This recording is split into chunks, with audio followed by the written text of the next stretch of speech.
Hello guys, I'm Tanya Rose Jacob. Hope you are doing well. In this video, I want to talk about the beta hemolytic streptococci other than Streptococcus pyogenes because we already done with the group A streptococcus. If you have any doubt, you can comment in the comment box.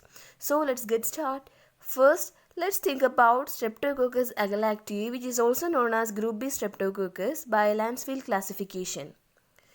The word Streptococcus agalactiae can be split into three words.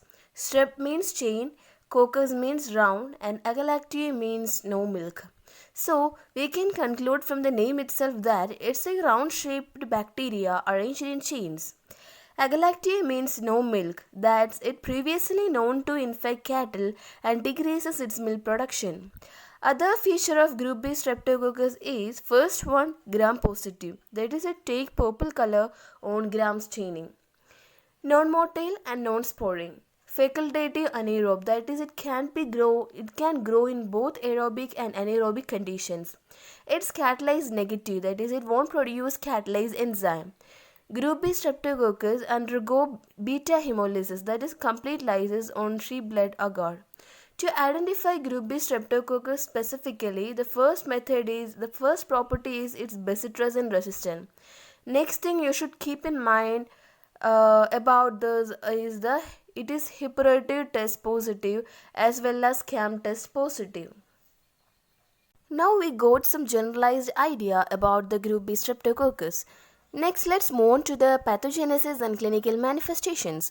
About 30% of women are the vaginal or rectal carriers of group B streptococcus, but they don't have any disease. The problem arises when there is a weakened immune system, like for the newborn, pregnant women, adults with diseases like diabetes mellitus or malignancy, pre-existing infections like HIV.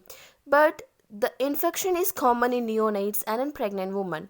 In neonates, it resulted in neonatal sepsis and meningitis, and in pregnant women, group B streptococcus caused the peripartum fever.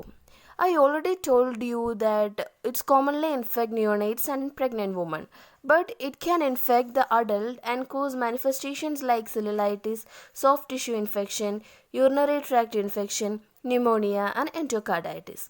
Spleen is the important organ for immunity against encapsulated bacteria, so the infection are common with the patients which undergo splenectomy. I told you one thing, the infection is common in neonates. So let's see how. Group B streptococcus is capsulated, in which the capsule is rich in sialic acid. In human, the brain has the highest sialic acid concentration. So the unexperienced immune cells of the newborn get confused with the cell and it survive. Then the group B streptococcus make beta hemolysis, which destroys the host tissues. Then it's about newborn, and we know group B streptococcus is common in pregnant women also.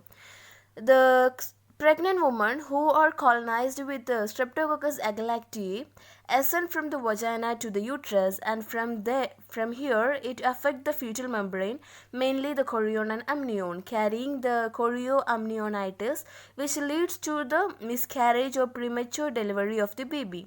Sometimes this infection can spread to the fetus itself, cause the intrauterine death of the fetus. It can get into perineum from here to the urethra and can cause cystitis, that is the inflammation of the urinary bladder. Now consider another situation where the pregnant woman is the carrier of this bacteria. During delivery, the bacteria can spread to the newborn airway and lung and cause pneumonia and can destroy the newborn alveolar lining. The another case is the bacteria can spread from the alveolar capillary wall to the bloodstream, resulting in the bacteremia and neonatal sepsis, and can cause widespread immune reaction like vasodilation, hypotension, hyperperfusion of vital organs of the newborn. Sometimes the bacteria can cross the blood-brain barrier and reach the cerebrospinal fluid and can cause neonatal meningitis. Very rarely it can travel to the joints and cause septic arthritis. The preventive measure is to give intrapartum antibiotic prophylaxis a couple of hours before delivery. The treatment is using antibiotic penicillin G and ampicillin. For the persons who are allergic or resistant to the penicillin, they can use cefazolin or vancomycin instead of penicillin. No vaccine is available for Streptococcus agalactiae. It's a table showing the early and the late onset neonatal sepsis. You can see the difference here. And next beta hemolytic streptococci is group C streptococcus. Four species are there. This bacteria can rarely cause human infection, but it is common in animals. Therefore, it causes epidemic foodborne pharyngitis after ingestion of contaminated animal products. If it infects human, it can cause deep infections like skin and soft tissue infection, osteomyelitis, pneumonitis, bacteremia, meningitis, epiglottitis, pericarditis, UTI, puerperal sepsis.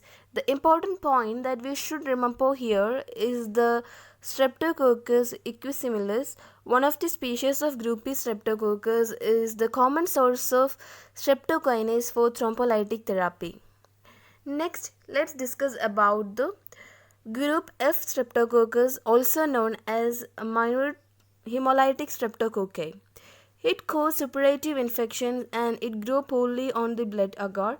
Streptococcus mg is an alpha hemolytic strain belong to this group. Demonstration of antibodies to Streptococcus mg is the patient sera has been used for the diagnosis of primary atypical pneumonia caused by the Mycoplasma pneumoniae. And let's move on to the group G streptococci. These are basically the throat commensals, but occasionally cause puerperal sepsis, neonatal infection, skin and soft tissue infection, tonsillitis, endocarditis. Another beta hemolytic streptococcus is the group D streptococcus, comprises of enterococcal and non-enterococcal streptococci. It possesses group D lipoticoic acid antigen. It's all about today's video. If you like my video, please don't forget to subscribe my channel. If you have any doubt, comment in the comment box. Thank you for watching.